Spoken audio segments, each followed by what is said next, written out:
Those are some other things we can talk afterwards. One more clarifying question. Yes. Hi, Andrew McKay, Global. The question I have is, are these initiatives cash flow positive yet?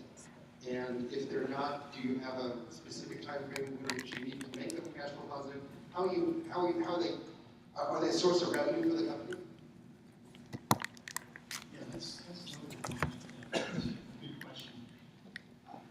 Well, so if you look at right now, there is a premium we pay to have these certified sustainable sources of manufacturing raw materials. So there's no doubt that we're paying a price premium, and actually the smallholder farmers and others will benefit from that if they are going over and sourcing that way. That's why we're really trying to work with others and through the Consumer Goods Forum and other NGOs to try to build more scale for the sourcing of this, because the more scale we get available, then I think we're going to see better returns on pricing. But we also look at it it's not just about positive cash flow returns. And I think we're trying to look at ways to communicate to consumers on these things. We have on we've got our Rainforest Alliance certified logo, and we're trying to build. It's not all consumers are willing to pay more for this, so it's not necessarily a clear cash return right now for the business. But there are other benefits that we have to the business. One would be that our customers very much like this area, and they want suppliers that are leaders in sustainability. So it comes to mind Walmart, Tesco, other big global retailers. So it's helping us with that. It's helping us with innovation in many ways. We look at another area, some of our consumer personal care products and things. We're able to look at innovation and come up with ways to address the issues of greenhouse gas and others that would help our business. And then there's the obvious low-hanging fruit things that we're doing, that the energy savings things where there are some basic returns. Not an easy, clear cash flow benefit at this point. Thanks, Tom. We'll go to Robert now. All right, great. Hey, everybody. Despite the length of the stage and the table, I'm not a late addition to the panel. In case you're wondering, you can always tell because there's extra waters up here. So I really appreciate the opportunity to be here and speak with my other panel members and to join you all in this session. Let me just start, as the others have, with a brief overview of PepsiCo. We're a $66 billion company with $23 billion brands. We operate in about 200 countries around the world. We like to joke that we operate in more countries than the UN has members. We have about 300,000 employees globally.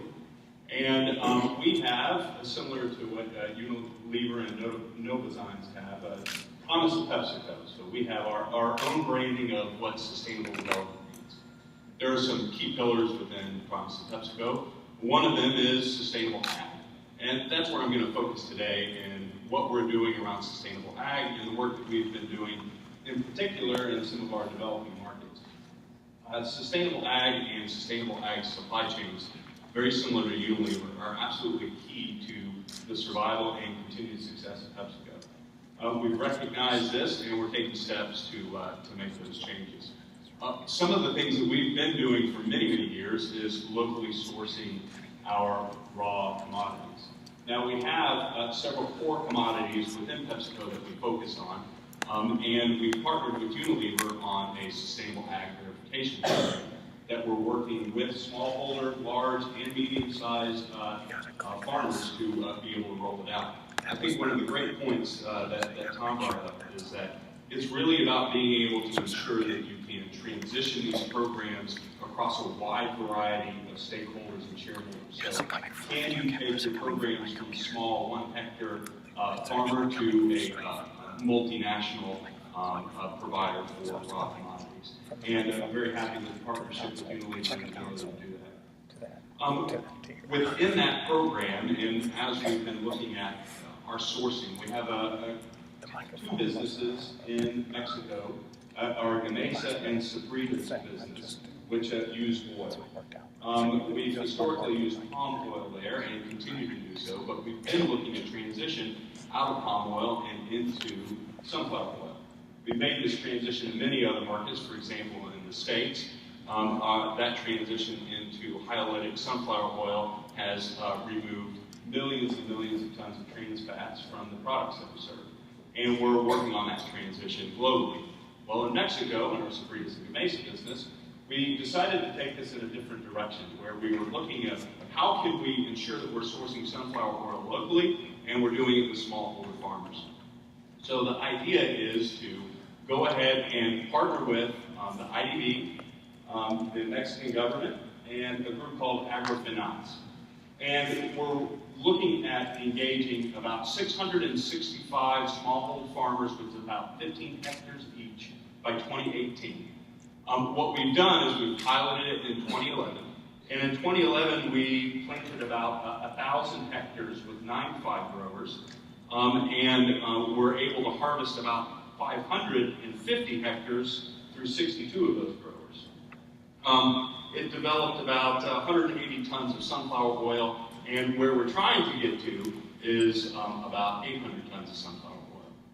Well, what we've learned in 2011 is that there's a lot of processes that we have to put in place. We have to ensure that small farmers have the technical capability and the training to be able to make these changes, which PepsiCo is directly engaging in rolling out. They need to have that direct access into those microloans and the ability to not just purchase, say, the raw seed, but also the materials to be able to grow the sunflowers. And more importantly, they need that overall transition support. So most of these farmers were planting subsistence corn, and they're selling it typically on the black market at much lower than what corn was selling otherwise. The problem is that they were having to sell it into a third-party broker that would then be able to take the product to market for them. And what we've been able to do is, in the transition to sunflower oil, is eliminate that. So they're able to get the fair price for their crops and then realize a higher profit, not just because of their transition from corn to sunflower, but because we're actually able to boost the production capacity of the land that they're farming. What we've seen is in some of these farms with the transitions is the farmers are saying and telling us, because we've gone out and we've done independent audits and verifications and studies of this, that most of them were having to illegally immigrate into the U.S. for 6 months out of the year. After their crops, they sell their crops, they didn't make enough money, so they have to come to the U.S. to try and make more money to send back to their families, and they're able to stay home and not have to illegally immigrate. They're boosting their ability to buy more land, because if you're able to increase the ability for them to grow crops, as in the Unilever case, now they can buy more land and produce more. And they're also able to educate their children and provide for them in other basic ways.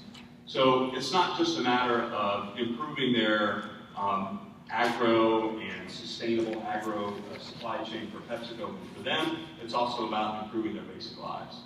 Of course, what comes along with this, if you can think about the carbon savings, if you increase the production of the land, you're reducing the carbon. We give them training on water, drip irrigation, as well as agrochemical, when to apply it, when not to apply it. You'd be amazed at how the traditional application methods in some of the smallholder farmers, they simply, my grandfather applied it this way, so this is how we've always done it, instead of actually looking at the crop itself.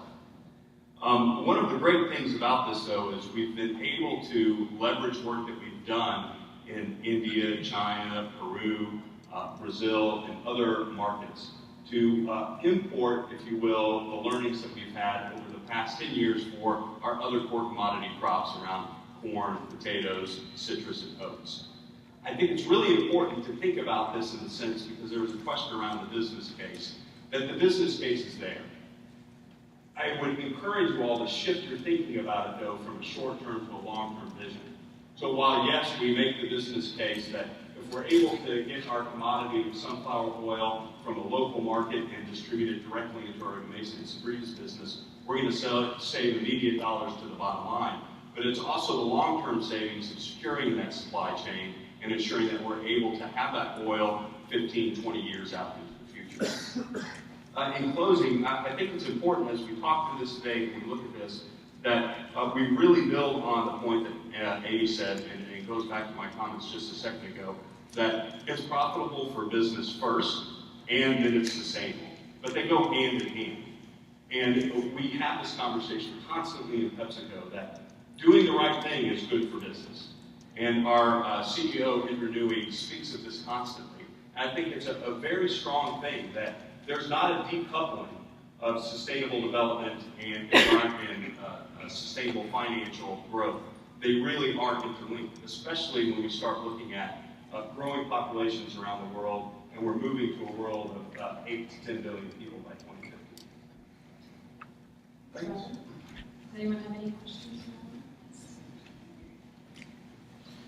Yeah, I'd like to go a little more in detail, if you wouldn't mind, and actually, same question for Tom and Unilever, but a little more detail on how you actually engage smallholder farmers. So Tom mentioned about working through NGO partners. I wonder if you could comment on how PepsiCo does that, because we all know that that's really the tough nut, is which smallholders you engage with and how you do that engagement. So if you could share any more details about that, would be great. Yeah, absolutely. For the Mexico example, we partner directly with the IDB and the Mexican government and agrifinance to be able to identify the smallholder farmers. So leveraging those NGOs, I think as Tom said, finding those partnerships on the ground are important. However, in some of our markets, we go directly to the smallholder farmers. So for example, in India, we have over 12,000 direct contracts with potato growers in India. So we work directly with them, independent of NGOs, to build that business out directly. So I really would say you have to adjust it depending on the market that you're looking at and what it is that you're trying to source.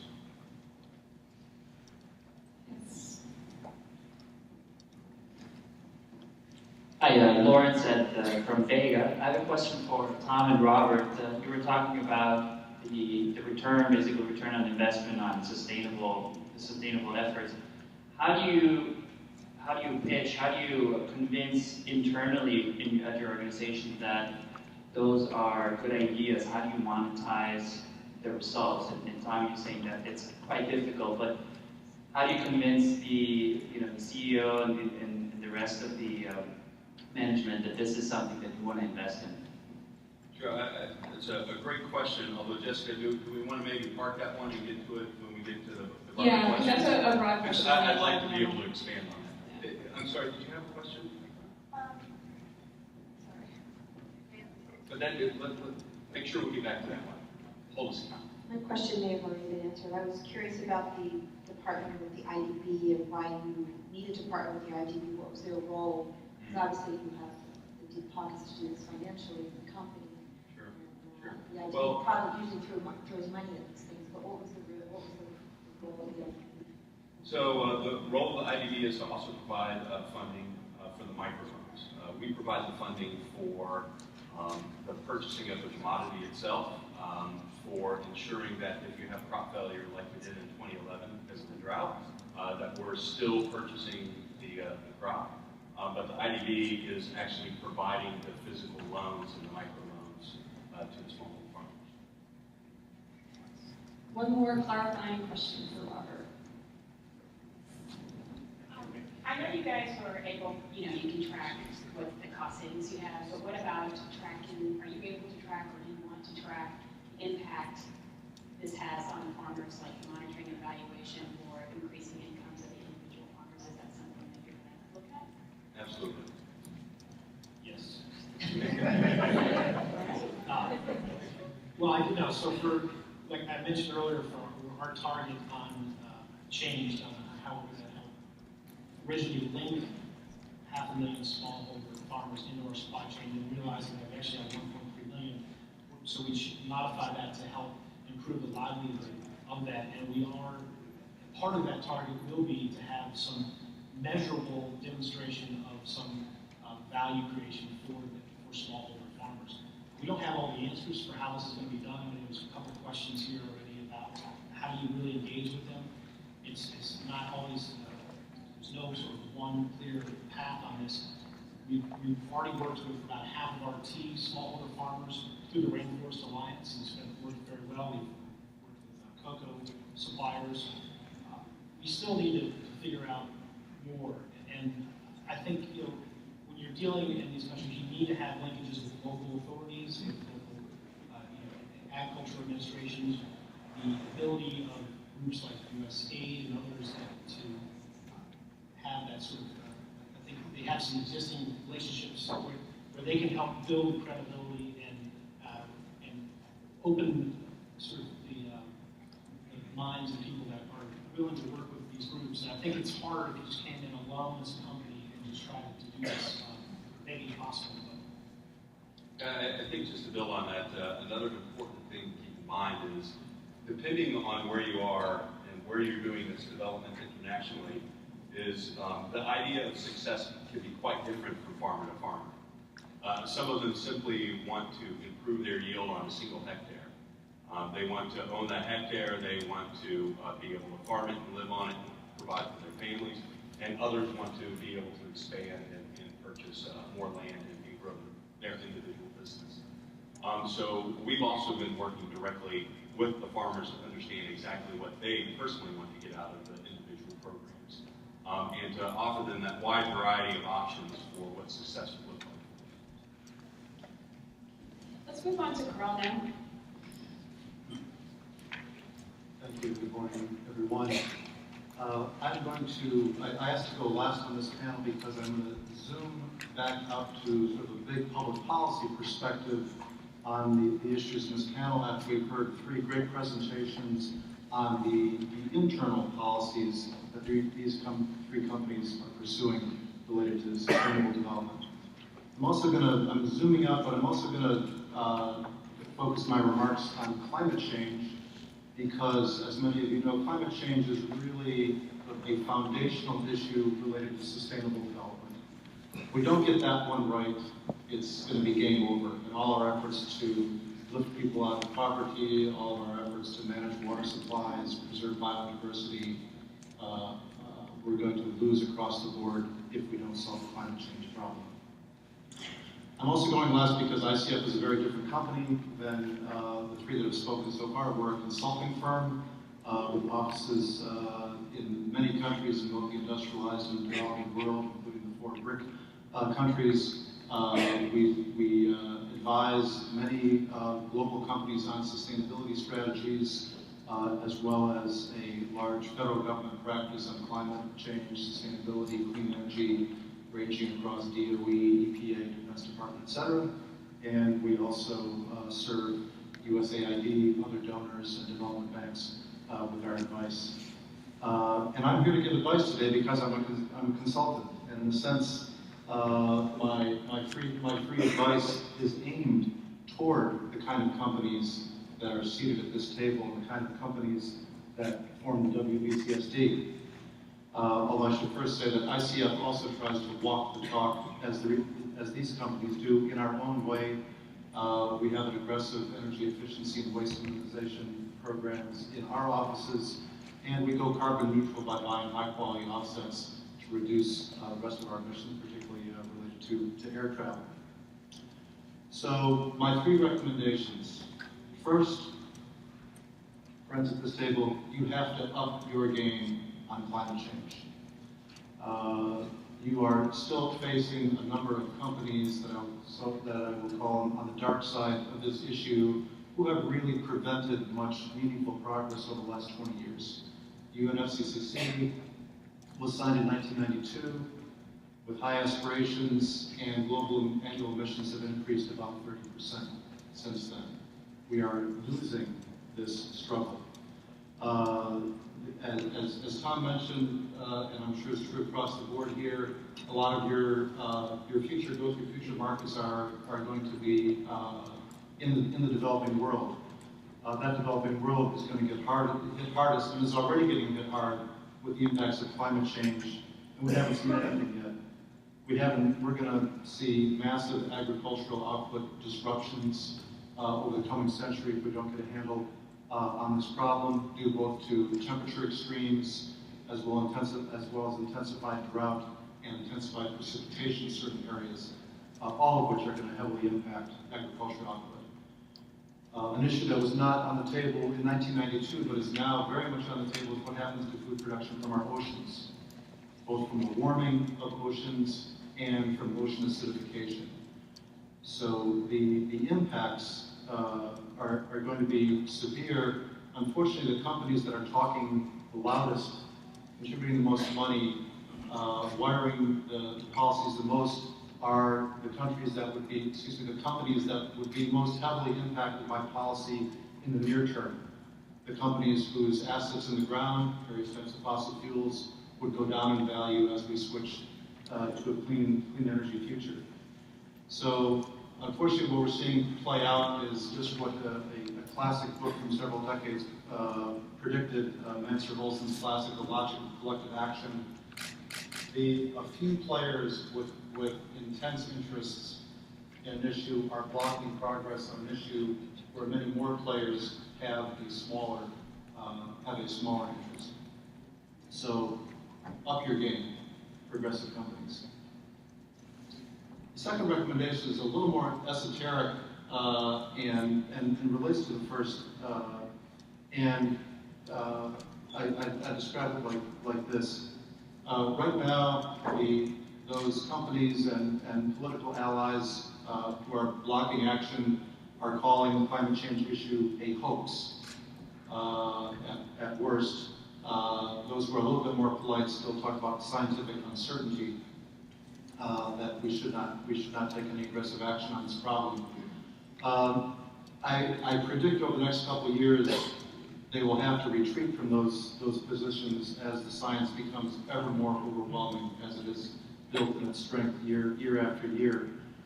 And there's a good likelihood that those who would want to, again, forestall any meaningful action will retreat to an economic case, and particularly point to cost-benefit analysis as a reason not to act aggressively on the climate change issue. And unfortunately, they will have witting or unwitting allies in a substantial slice of the economics profession, which has concluded that cost-benefit analysis indicates that we shouldn't do very much on climate change. And that includes sort of populist-type economists like Bjorn Borg, who had a major quote recently who said that a major peer-reviewed economic cost-benefit study showed that we should do something on climate change, but that our cut should be rather small. On sort of the heavy hitter modeling economist front, very well-respected Professor Richard Toll from Denmark writes journal articles called "Why Worry About Climate Change?" because his models show that, quote, the impact of climate change is relatively small. The average impact on welfare is equivalent to losing a few percent of income. That is, the impact of a century worth of climate change is comparable to the impact of 1 or 2 years of economic growth. So, why worry? This is very dangerous thinking, in my opinion. And the cost-benefit paradigm, which is extremely useful in many public policy problems, simply is not a good way to frame this issue. And stakeholders across the board, in my opinion, need to frame this as a risk management issue, not as an exercise in cost-benefit analysis. And so I would encourage people in and out of companies who care about this issue to keep an eye on how this issue is framed as we move forward, as people need to retreat from their calling this issue a hoax, and retreat to the cost-benefit trenches. Finally, I know I'm almost out of time, but I want to talk also about financing the transition to a clean energy, low-carbon future. And here, my recommendation to companies is get creative, roll up your sleeves, help the policymakers figure out how to do this. Those of you who know the history on this issue, the architects of the Kyoto Protocol designed the clean development mechanism as a means to finance the transition to a low-carbon future. If that design for a global emissions trading system had come to pass, the CDM might actually function as designed. But regardless of whether that was ever possible, certainly from the perspective of 2012, we do not have a global emissions trading system. We have a European system, we have stirrings in some countries, We have a political deadlock in the U.S., and yet we have a pledge to Copenhagen that by 2020, somehow we're going to pull together $100 billion investment per year from public and private sources to try to finance the transition in the developing world. We don't know how to make that happen. I don't know how to make that happen. There are a number of ideas floating around. There are people talking about tax on bunker fuel that raise easily $25 billion a year. There are a number of other ideas on how to create public-private partnerships. But frankly, we need, again, all stakeholders. We need companies like the WECSD to really become more forceful advocates. How do we get there? What are the mechanisms?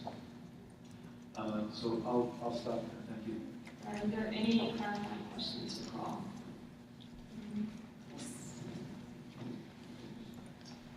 How do you anticipate companies stepping up their game when advocacy groups are cutting back their advocacy efforts on improving climate change policy in the U.S.? I have a number of colleagues that have been laid off in recent months at environmental groups, major environmental groups in this country, from their climate change division, because there is no, they don't believe any gains, obviously, with the political deadlock are going to be made. So now they have laid off the individuals that led their climate change policy efforts. And my experience over the decades as an advocacy communication specialist has been, if the major groups aren't even out there, that the groups that traditionally work on this are not out there doing it, the motivation for corporate America to do so can also begin to diminish. So I just wondered how you saw groups stepping up their game when in fact the groups that have been leading efforts on this issue are diminishing their game.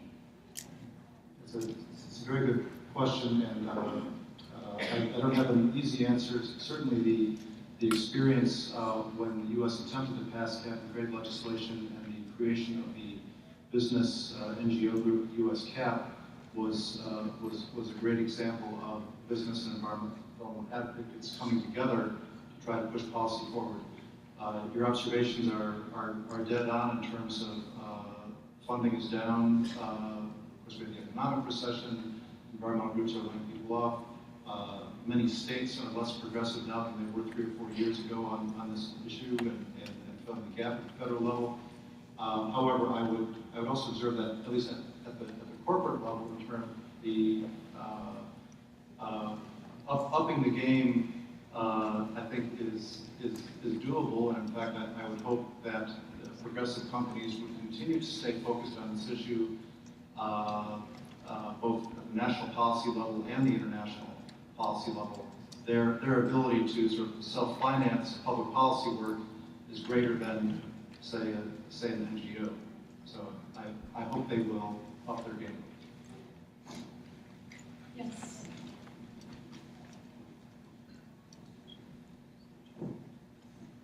I'm Michael Schulte, I'm a student at Drexel University, and my question is, you talked about how if companies were to change from a cost-benefit analysis paradigm on the climate change issue to a risk management issue, this would change things. Could you elaborate a little bit more on what the landscape could end up looking like here? Yeah, I may have rushed through that presentation. I'll try to clarify. I'm referring to, again, not internal company policies, which actually people know a little bit how they got their internal policies, but more businesses advocating in the public policy arena. How do we collectively at the national policy level or at the international negotiations, how do we frame this problem? How do we think about this problem? And be happy to share a paper with anyone on this that I did an ABA panel last year that really documents how the cost-benefit framework on this issue almost inevitably leads you to do little or nothing in the near term due to the nature of the problem. long-term intergenerational ownership of it, the incredible income disparities across 7 billion people, the low probability, high impact catastrophe scenarios that benefit cost analysis has a hard time dealing with, as well as how to deal with non-monetized benefits. All of those contribute to a conclusion of do little according to a sort of standard economic paradigm. The risk management paradigm is something that I think the UNFCCC embodies sort of in its basic text, and that frankly companies are very comfortable working within their internal policies. They manage risk all the time. Wall Street has invented 1,000 different mechanisms to manage risk. Unfortunately, as a globe, we're not doing that on this problem. One more clarifying question? Okay, thanks, Rob. I'd like to go back to the question that the gentleman asked before of Robert. How do you pitch these ideas around sustainable development, climate change action, environmental sustainability internally, especially when the cost-benefit analysis doesn't work out well for the short term? And Amy and Carl, please chime in too. I think it's important to keep in mind that for the large bulk of these projects, the cost-benefit analysis, internal rate of return does work out. In PepsiCo, though, for the projects that may need a longer lead time for that return to come in, we have a different hurdle, a different IRR hurdle internally. We do also look at the impact of the business on the long term. We have a sustainability filter that we place on our CapEx forms that we submit in. If you have a project that's greater than $5 million, how are you addressing sustainable development within that? But I think there's also the external cost implication that you can take into account. So what do your external costs look like instead of in the next 2 to 3 years, look out to 5 to 7 years? What does the policy look like within the location that you are? How can you adjust your frame and your time frame that you're looking at based on where you think policy is going? I think it's also important if you take a longer term look at energy prices and plug those external costs in. Yes. So, I guess for Unilever, to be honest, I think a lot of this it starts at the top, and we may be a bit unique. Our CEO, Paul Pullman, really has a strong vision that what we need to do on sustainability is not, and it drives through the whole business we talk about, is really clearly in our long-term business interest. And he's maybe been a bit controversial in making some statements about that. We don't want short-term shareholders. We want long-term shareholders. And if you're a short-term shareholder, you can leave the company. We stopped doing quarterly reporting, so quarterly estimates for markets. And he very much has taken this view that we have to be in this for the long term. I mean, who wants to own shares in a company that is growing itself out of business by degrading the environment and destroying its supply sources? It doesn't make sense. And as I mentioned earlier, we see our growth in the developing world. And as for us, we start with our products, very basic staples of life, hygiene products, foods, and we want to see the growth and development of the standard of living in these countries. It's going to benefit our business in the long term, but we know that we cannot have every country live and consume at the level that we have in the United States. If you look at the models, the numbers, it cannot work. We don't have enough resources in there to support that. So we really view this as, in many ways, an opportunity for, when you think about, like in the developing world, where they basically skipped landlines and went to wireless telephone devices, communication devices. We think for the developing world, in the consumption of our products, that we have the opportunity for them to skip any of the unsustainable consumption patterns that we have in North America and Europe, the developing world. As their standards of living rise, they won't be buying the washing machines that are using a lot of water and energy.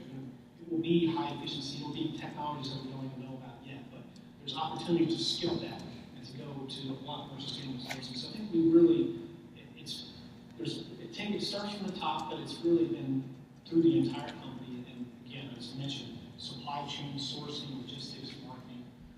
So it's sort of a vision that we have for the company long term. Yeah, I would agree with both those comments for no design. Certainly, it comes from the top. It's not something that we have to convince, but it's because we are a science-based company. We're a technology-based company. We're an innovation-based company. We believe that biology can replace chemistry in many instances, and therefore should. We have an entire sustainability department within Novozymes that has representatives in all of our offices worldwide. We have a life cycle assessment, an internal life cycle assessment process that our own products have to meet before they can go to market. And then we also use that department in that process to articulate and quantify to our customers the benefits, the sustainability, the benefits that sustainable products like ours will bring to them. So it's part of our marketing to our customers as well. Any experience with companies? How do they make a business case? The companies we've dealt with and served have attitudes very much like the three represented here, and also I think that that CEO leadership really is crucial at this point, because if you follow the pure bottom line directives, you are not going to do the kind of activities described here, which is why it's so important from a public policy standpoint, is to get the right mix of regulations, taxes, subsidies, whatever, a incentive system to motivate the companies that do not have the enlightened CEO leadership. That's why public policy is such an important complement to the kind of internal policies that have been described here. I want to pick up on that and put you all on the spot. We have several U.S. government representatives in the room, so I'd like to hear from your perspective, what's the U.S. government doing right and effectively to help your companies make investments in sustainable development? And what can they be doing better? Who wants to start? Yeah, so I guess I can start. Well, when it comes to the domestic U.S. area, I think there needs to be continued focus on creating incentives for energy efficiency and the other basic things that we use such a huge amount of consumption of carbon in this country. We need to keep focused on that area. As I talked about a bit, in the work that we're doing globally, there are many resources that are very valuable to us. We've been partners with USAID, worked with people at the State Department, USDA and agriculture, and they bring incredible amounts of credibility and authority to dealing with different problems around the world. Our sustainable living plan involves other areas like health, and we have a partnership with USAID on hand washing, promoting hand washing in India to help reduce neonatal mortality. So it's in their ability to go in and work with public health agencies there. We couldn't do that on our own, and so there's more partnerships needed. I know the point about the public policy, and we're there. We need to have more public policy. I mean, we do believe that in the long term, when I talked about the impact of our supply chain, our overall business, and almost 70% of that coming from consumer use, and probably in the long run, that's not going to be totally solid without a value on carbon that would change behavior. We're going to be doing a lot of things with technology and trying to find ways, but we do think that in the long run, we need to have some deals on that. We've worked with governments. We've supported the amendment of the Montreal Protocol at HFC, reduction and elimination to that, which has not been successful, but so we need to keep working on the policy area. We need to keep working with government to try to find solutions. In the meantime, we can't wait. We're going to keep moving forward on our sustainability plans in partnership ways. I think it's important that we all remember and keep in mind that the U.S. has some of the best environmental laws and regulations in the world that have made significant changes to our environment here in the States. I'm sure you all remember acid rain and how that was eliminated through a cap-and-trade system, and it has solved the problem. I'm sure you all remember drinking water issues and energy shortages. So there have been some great policies and programs put in place, as Tom was saying, especially around energy efficiency and water availability. What we're talking about really is taking it outside of the regulatory realm and into the next phase of the sustainability. I think if we step back from it and look at it from a financial perspective, it really hits to the heart of what Tom was getting at of long-term versus short-term, and being able to look at where we're going to be in the next 10 to 15 or 20 years. That is one of the key aspects of the policies that I think need to be adopted globally, not just in the U.S. The U.S. is really taking this stance with many different programs around access to sustainable energy, from solar panels to wind energy, to energy efficiency programs, to transitioning to more and cleaner natural gas, to encouraging and investing in companies like PepsiCo to do cogen units, so where we're doing combined heat energy power generation at our manufacturing facilities, and policies that are in place to help incentivize that, not just on the regulatory side, but then also on the local government and energy side. We've also worked with USAID globally to improve our sustainable ag, and we've had huge learnings from the ag department and how we can apply that to our locally grown commodities. But I think most importantly, and where the government really excels at this, is what they've been doing around procurement practices and changes in how they're looking at what they're sourcing, where they're sourcing it from. If you just take a step back of what the government has done here and the huge volumes of materials that they purchase, I think they've done a wonderful job with the policies and transforming that and moving it forward. I do think that, getting back to the question around the climate change, that we do have an opportunity in the States, but I really think that it is an opportunity for us to recognize that the States we're almost an anomaly in that sense. If you look at climate change globally and the policies and programs that have been put around, not just in the EU, but in Asia as well, is that most national governments have acknowledged that climate change is real, that something needs to be done about it, and they're moving forward on it. Regardless of what people say, China is making huge steps in this direction. So is India and other, Brazil. They're trying to make these changes in the context of their cultures and in the context of their financial abilities. And I think the U.S. could step back and do that in a slightly different way too. Yeah, I think that from my perspective, in addition to what Robert and Tom have said, the things that the U.S. government has done well is not unique to sustainability. It's incentives for technology development and introduction against an incumbent. And so that's, short-term help in that way. They have recognized and done a really good job of. The education level is very good as far as these technologies. But at the end of the day, these technologies have to be able to compete. And so I think, they have to bring positive attributes that are different and better than the incumbent. They can't just trade one attribute for another with what we already have.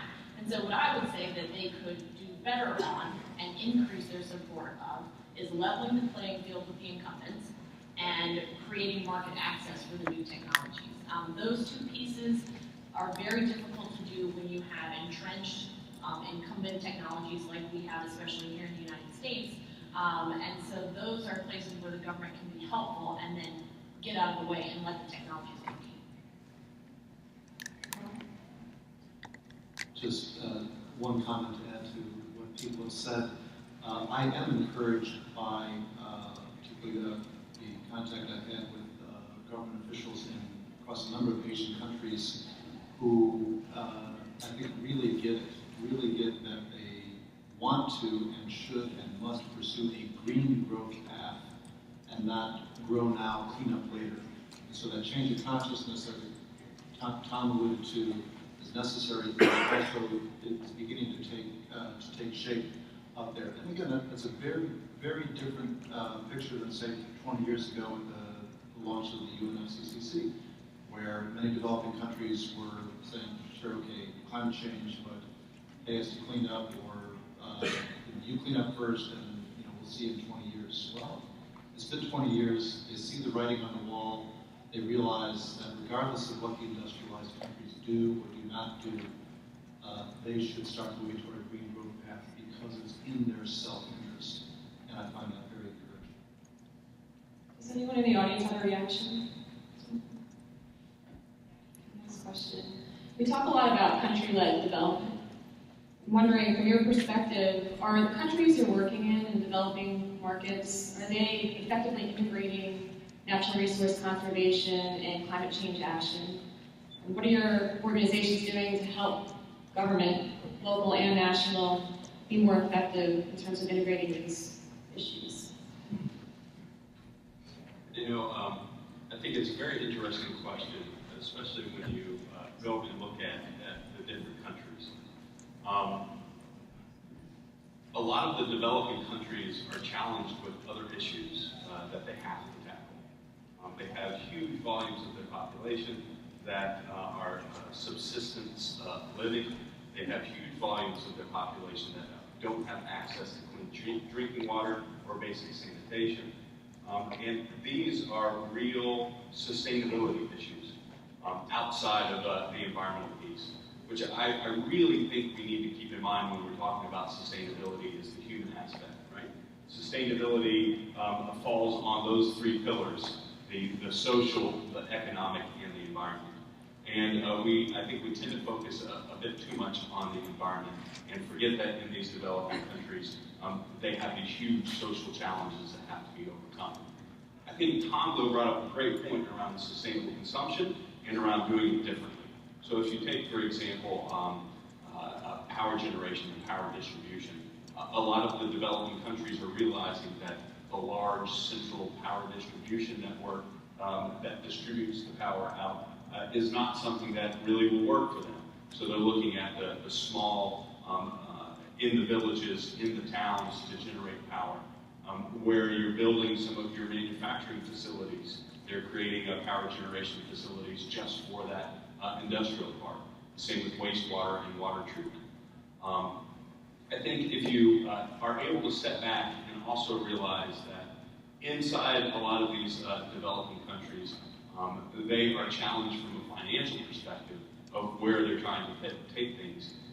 Then you can realize that the conversation that you need to have with them isn't necessarily around how to do it differently, but it's also around how to do it better. And so that sustainable development, that movement in the right direction can boost their incomes for their populations that need it the most, that can drive the changes that they're looking for around access to clean water and basic sanitation, and that can also build infrastructure that is desperately needed in many of these countries.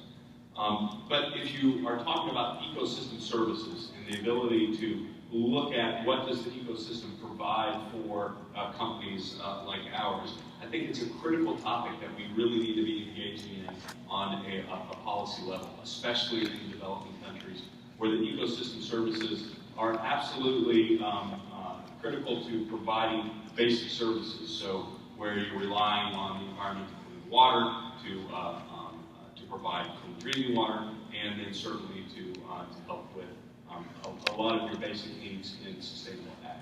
So ecosystem services is a topic that I think is emerging and really needs to be looked at in a broader sense.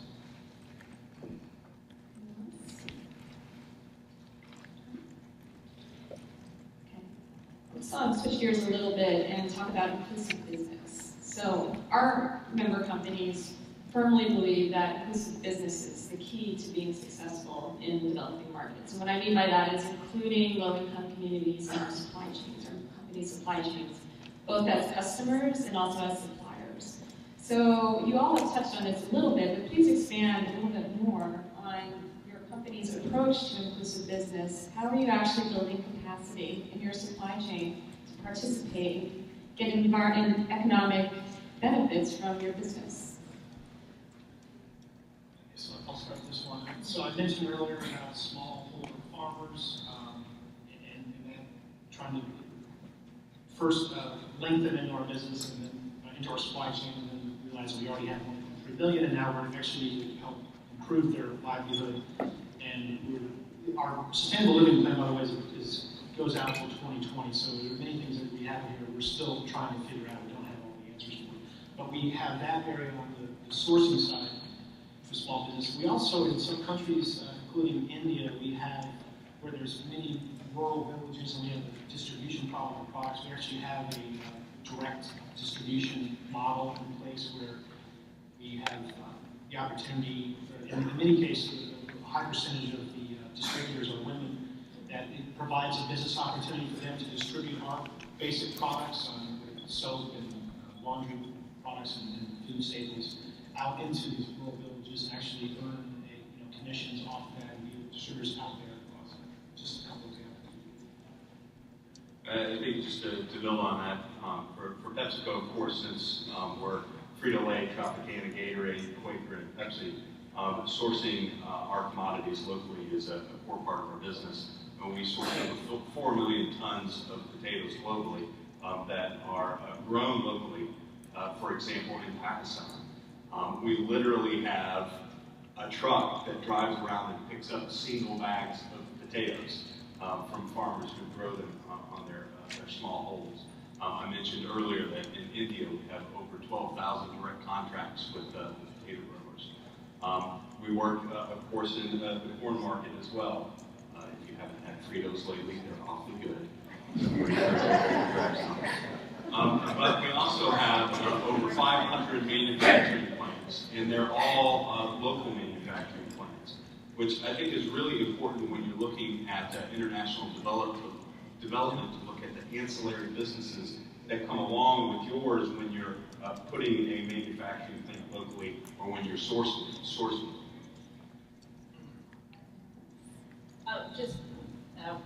Our Clean Circles Impact project is in a little bit of a different scenario, but I will say that, not only was that the entire purpose of the project was to have everything sourced locally, but, frankly, on that project, the economics wouldn't work, right? It's a local project.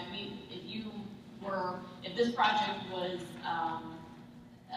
had to deal with the imported feedstock, the price, number one, is just too high, and it also is traded on the world market, and so it would not be economically viable to then be able to sell the ethanol or, frankly, the food stuff that comes out of the agroforestry project as well to the local community at an economical price. So the viability only works if it's local.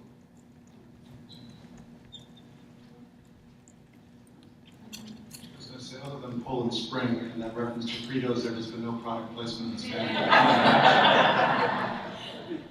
I've got many more.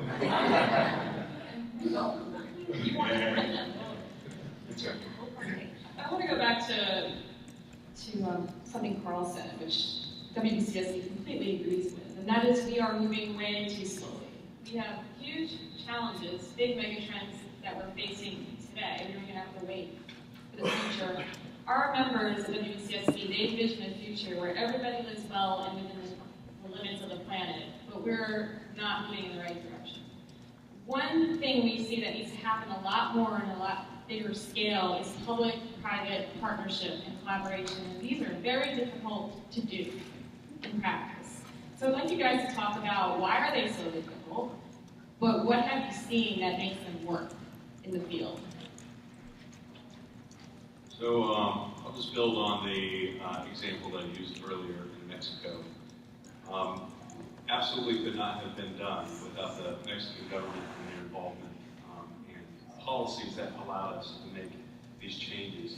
Part of the reason is because in Mexico, before we started this program, they had gone for 30 years without having a viable sunflower crop that was commercially grown for commercial viability and use.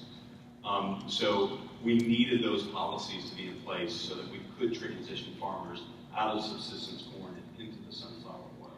So absolutely critical that we had those policies and programs in place by the Mexican government, but also that they were able to work with us in the IDB and the agrofinance. Without that ability to cross over into the NGOs, not just the public-private partnership, but also working directly with the NGOs, these programs wouldn't have been possible. So certainly we have the ability to purchase the commodities, but the ability to service the small loans, to identify the smallholder farmers. In many markets, that's where we need those public-private partnerships to be able to bring those ideas to fruition. I would just add that, the economics of projects like these or initiatives like these, the money you put in is only part of it, is the easy part of it. The education and knowledge that you gain by knowing your local environment, your local community, your local customs, you can't drop in somewhere and know that. So the partnership with the local community, the local government, beyond any kind of policy and economic support they might bring as well, I think is a very invaluable part of a partnership like that. I know it was in Mozambique, where we were.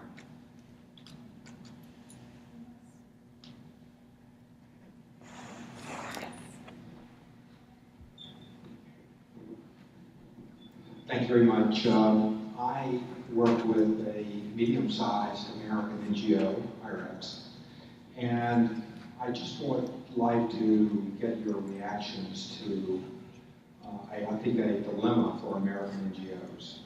I admire everything you're doing, and I see the results, and I think they're terrific.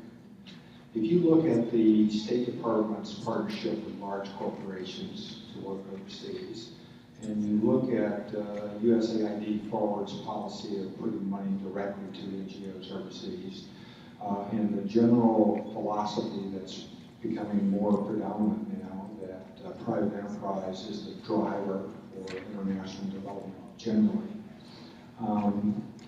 The missing share in conversation seems to be American and international NGOs. So I wonder if you could just reflect a little bit on whether American international NGOs have a role in the kinds of things you're doing. From my perspective, American NGOs have had 50 or 60 years of building capacity, educating people, teaching people how to be good citizens, making it possible, frankly, for you to succeed, which is wonderful. But I don't hear the conversation reaching out to that sector of the community and talking about what their role would be. So I would very much appreciate your views on that. Thank you. I'd be happy to just say a couple of quick observations from where I sit. Certainly, I see an ongoing role for various American NGOs and the kind of project we're working on overseas, NGOs such as the World Resources Institute, Conservation International, Nature Conservancy, Center for Clean Air Policy, Institute for Sustainable Communities. I still see them active in AID projects or in projects funded by EU countries. So I don't see them having receded at all, certainly yet. You may be seeing trends that I may not be aware of, but they still seem very much in the game from what I've seen. So I'm not sure I know what all the American international NGOs are, but we do work with the WWF, if that's one. We work with PSI and different organizations here in the U.S. International development. If you consider that an NGO. So there are, like I said, I think there are still a number of them. I don't know. I'd be interested in learning more about what that trend is. No, I think you bring up a good point, but I do think that it's important to keep in mind that you have companies here that, and we're talking about sustainable development, internationally, right? But for PepsiCo, what we've been doing with Keep America Beautiful and leveraging the learnings that we've had from that very long-term relationship globally.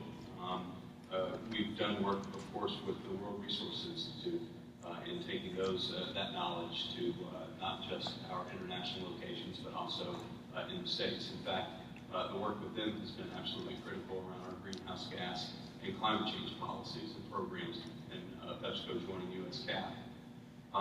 We also have worked with Greenpeace, and I think they're an excellent example of work that we've done with them, and Unilever has as well on the Consumer Goods Forum.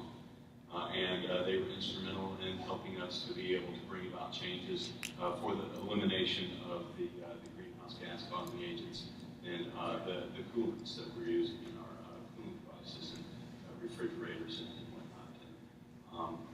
So I think those partnerships are there. And what we're really focusing on, though, is how do we leverage those across our global business? Because this goes back to the earlier question also, I think, that Jessica was talking about when we were talking about the U.S. government. And really, when you're looking at NGOs, when you're looking at governments as a whole, one of the things that I always try and keep in mind is that a lot of them are local, where our businesses are global. Governments as a whole, right, they're inherently local as to where they're located for their country. And many of the NGOs that we work with are going to be in those markets that we're either emerging or working on. But that doesn't eliminate the fact that we're working with American NGOs as well as those partnerships that they can help to develop internationally.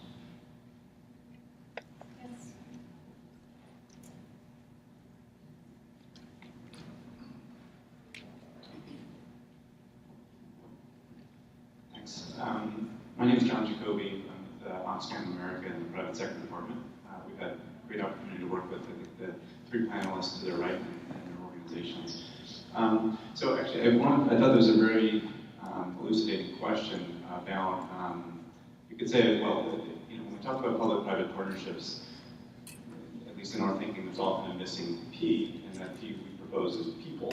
But then you have international NGOs that can, to varying degrees, claim to speak for the communities that they engage, especially if they're operational NGOs, such as many in the room. And then you have the local NGOs that often are, of course, closest to the beneficiaries and partners, and are the ones who have the most sustainable chance to engage the community around an income-generating project or what have you. So I think there is, regardless, an opportunity to explore and debate what that missing P ought to look like, and thinking of the respective roles of global NGOs, national NGOs, and then the local NGOs. For example, in our case of a public-private partnership with Ethiopia, microinsurance has led us to a partner because Oxfam itself doesn't have enough credibility in a given community in the north of Ethiopia. It's through a local partner that we've had for decades that we can reach them with the concept of microinsurance and then talk about what rural resilience is in that context. That's a comment. On a question and on a different front, going back to public policy, we know the G20 and Rio Plus 20 summits are coming up. We just had a G8 summit here in town, which rated out a very new and interesting initiative we're still trying to get our heads around, which is the new Alliance for Food Security and Nutrition. I gather at least Unilever and Pepsi had it on its radar, if not signing on to various pieces of it. So just be curious as to your sense of how, what prospects there are for governments through these multilateral fora, such as the G8, and comments on this new initiative to push the envelope on food security and nutrition as we try to do. And then what's to expect from companies such as yourselves on the G20 in particular, I would say, although Rio Plus 20 thematically has a lot to do with what we're talking about here. G20, we know, is now a premier fora for these negotiations amongst the largest governments in the world, both developing and developing. So yeah, thank you for bringing that up. So our CEO, Paul Pullman, is chairing the B20, which is the business side affiliation of the G20 task force on food security. So we're very engaged in that. We feel positive about where things are going. The senior, high-level support that we're seeing, President Obama and other leaders there, and I we're seeing some real commitments, I think, from the private sector, and we made a number of commitments around that, and including some products. So, yeah, we think that there's going to be other companies on that too. We're also going to be there on this morning at Rio. We think we're supporting the transition from the Millennium Development Goals to the Sustainable Development Goals. We want to build support for that. And hopefully, in Rio, we can at least get some agreement to start negotiating on what a Sustainable Development Goal project would look like. Anybody else? I'll jump in real quick. So I think on the issue of food security, it's important to also keep in context of the work that the WBCSD has been doing on Vision 2050 and the Change the Pace document. The Change the Pace document was just recently released as part of the run-up to Rio Plus 20. I would encourage you all to go and get it. It's I think, a valuable document and has some really good policies around sustainable development, sustainable ag, food security is certainly part of the discussion. But if you're looking at Rio Plus 20 and G20 to have these great outcomes from a government policy side of things, I would encourage you to look for those great outcomes to be in a different way. So our businesses making the commitments around sustainable development, our public-private partnerships being pushed and leveraged and created, and are we looking at, to Jessica's point, what the world's going to look like with 9 billion people, and how do we move that ball forward so that everybody can live well within the means of the planet. Food security is absolutely a huge issue from a PepsiCo standpoint. Our products obviously rely on it, but it's also, I think, an important issue when you're looking at it from a sustainable development standpoint and sustainable ag.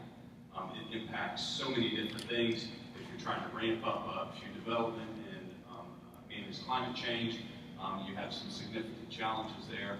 But if you're also looking, I think, to Tom's point, from a consumption standpoint, you also have to keep your eye on the ball. And then certainly, as Amy has pointed out, which I think are some fantastic points around the business case for it, to ensure that businesses are still viable and able to make those changes as we move forward. Unfortunately, we're out of time, so I'd like to thank you all for joining us today, and I'd like to give a round of applause for the panel.